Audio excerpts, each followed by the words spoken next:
I have bought. Yo he comprado. You have played. Tú has jugado. He or she has eaten.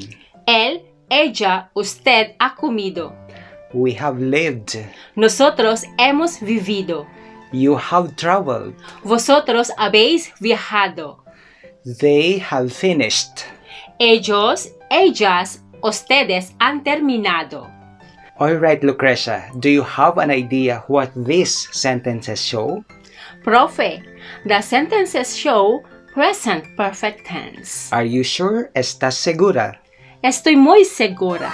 Alright, very good. Muy bien. So these sentences show the present perfect tense, or in Spanish, Lucrecia? ¿Qué es, profe? Alright, in Spanish, the present perfect is called... Alright guys, so for today we are going to focus another type of past tense in Spanish, and that is the present perfect tense. ¿Estás lista, Lucrecia? Sí, profe. Entonces, vámonos.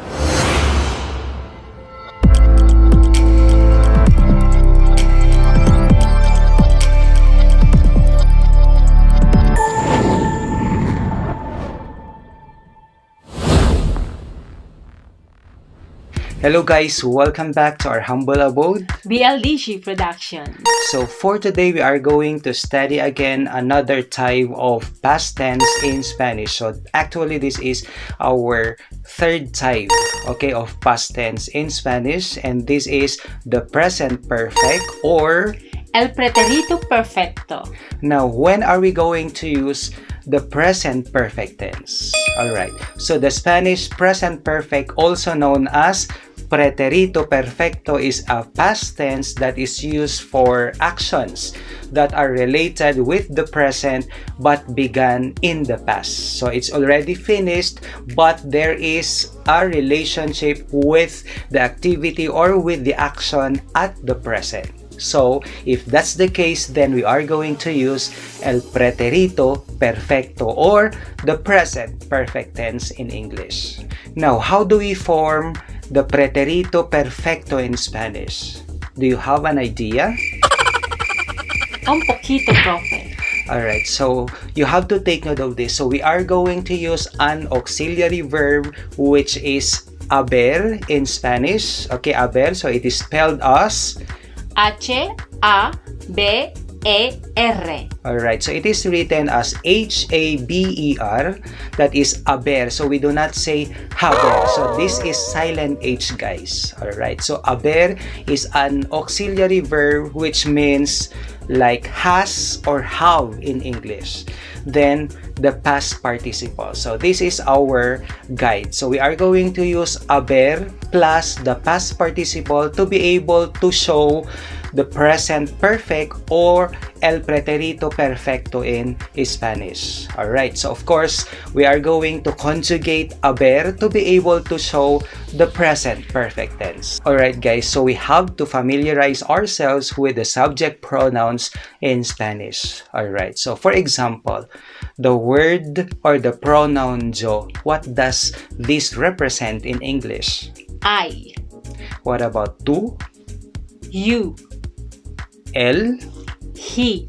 Alright, so take note of this. If you are going to write the subject pronoun el, so it must have an accent on the letter E, the vowel letter E. So E, the tilde, then el. So that represents He. What about ella? She. And usted? You. Okay, usted, or that represents someone who is elderly, or if you would like to address someone who is older, or just like for instance a way to show respect. What about nosotros? What does it represent? We. Alright, what about vosotros? You. You, that is plural. So if you are going to address to many people, you are talking to many people, then you are going to use vosotros. So that is you, the plural form. Alright, so what about ellos, ellas, o ustedes?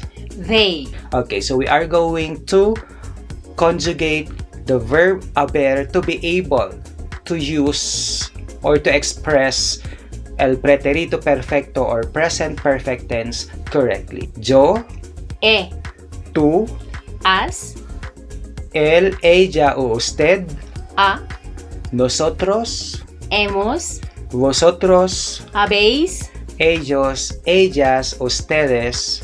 han. Alright, so if you are going to refer to yo, then we are going to use the conjugated form e. So take note of that. So it is written as he, but it is pronounced e. Because in Spanish, okay, the letter H is silent letter. Okay, it is not sounded. Okay, yo, tú, us, él, ella, usted, a, nosotros, hemos, vosotros, habéis, ellos, ellas, ustedes, han. Okay, so these are the conjugations for the verb haber for the 6 subject pronouns. Okay, that is the first step. And of course, we are going to add a past participle to be able to express el pretérito perfecto. Alright, how do we form the past participle in Spanish? Now, let's start with the regular AR ending verbs. For example, the verb to buy. Comprar. Do you have an idea how we form the past participle of this verb comprar? Sí, profe. Okay. Comprado. Comprar, comprado. What about to finish? Terminar. What is the past participle of terminar? Terminado. Alright, so from these examples, comprar, comprado, terminar, terminado, how did we form their past participle? Quita AR y luego añadir ado.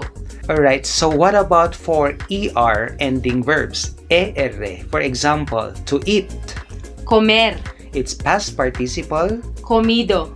What about to have? Tener. Its past participle. Tenido. Do you know the rule in forming the past participle of ER ending verb, Lucrecia? Sí, profe. Alright. Quita ER y luego añadir ido. Comer, ido, comido. Tener, quita la R, ten plus ido, tenido. Alright. What about for IR ending verbs? ER. For example, to receive.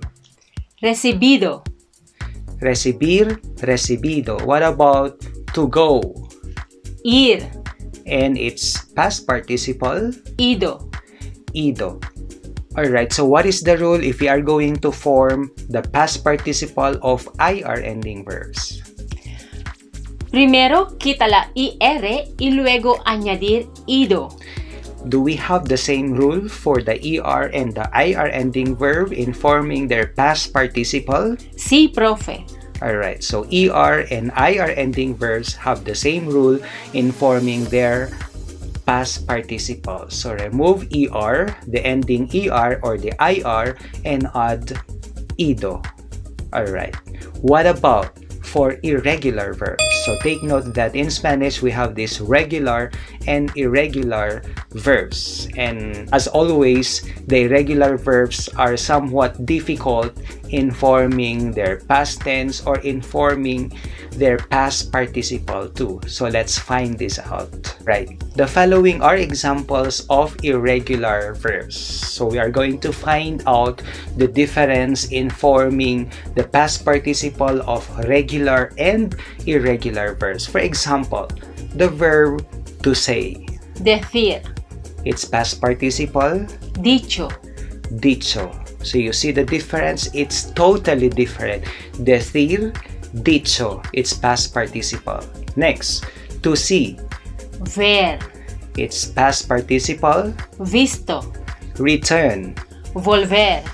Past participle? Vuelto. What about the verb to do or to make? Hacer. And past participle? Hecho. Alright. To write. Escribir. And past participle? Escrito.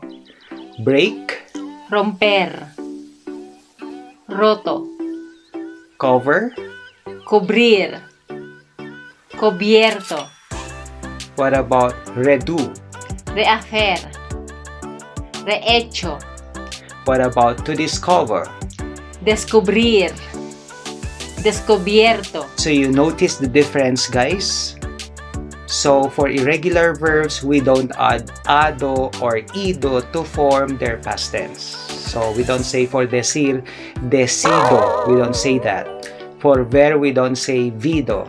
Alright, now we already have ideas on how we form the past participle of regular and irregular verbs. So this time we are going to apply now, alright, the pattern to show the present perfect tense or el pretérito perfecto in Spanish. Alright, so let's have an example of a sentence showing the present perfect tense. Example, today I have eaten salad.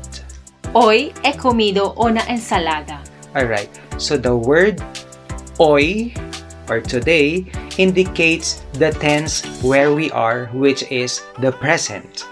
And he comido, which means I have eaten, indicates the action already realized, and that is the past. So there is a relationship between the past and the present. So today I have eaten, hoy he comido.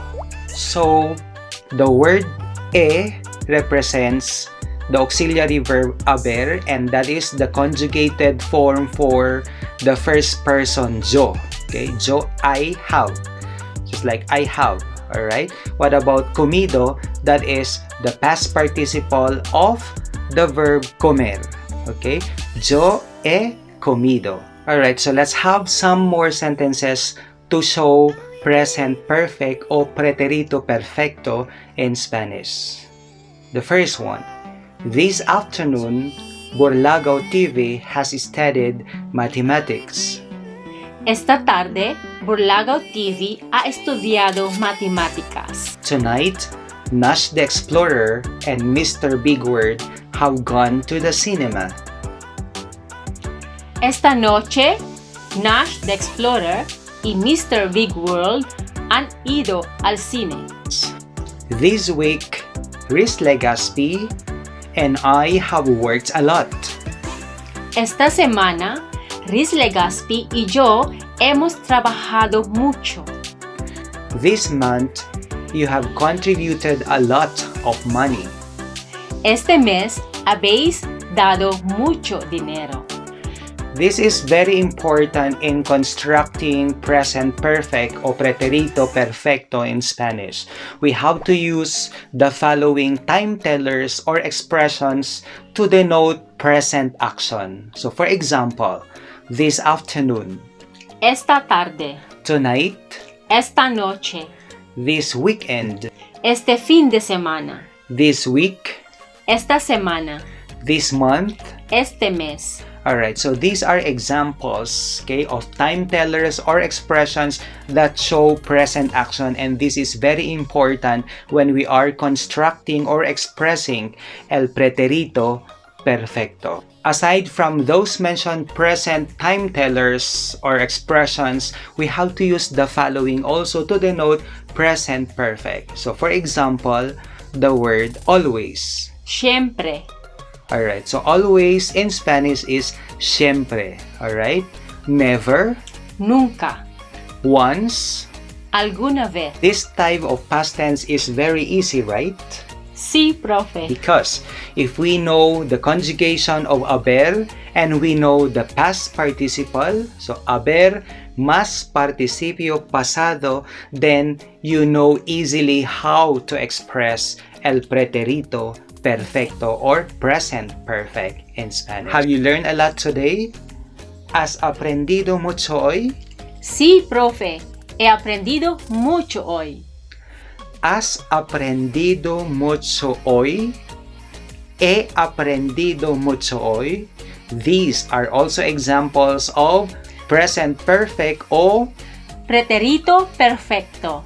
Alright, so I hope you learned something from our lesson today and hope to see you once again in our next Spanish tutorial. Adios. Adiós. Hasta luego. Ciao.